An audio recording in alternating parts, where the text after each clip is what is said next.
یہ حدیث امام بیہقی رحمۃ اللہ علیہ نے لکھی ہے۔ حضور کریم صلی اللہ علیہ وآلہ وسلم فرماتے ہیں کہ جب روزانہ سورج طلوع ہوتا ہے تو اس دن وہ دن اعلان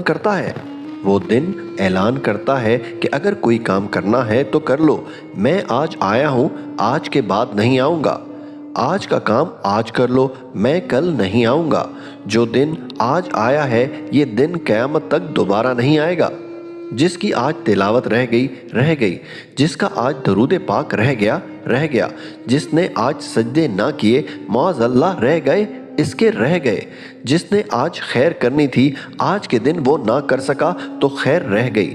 امام شافعی رحمۃ اللہ علیہ فرمایا کرتے تھے کہ میں نے صوفیاء سے ایک بات سیکھی ہے جس نے مجھے زندگی میں بڑا نفع دیا ہے۔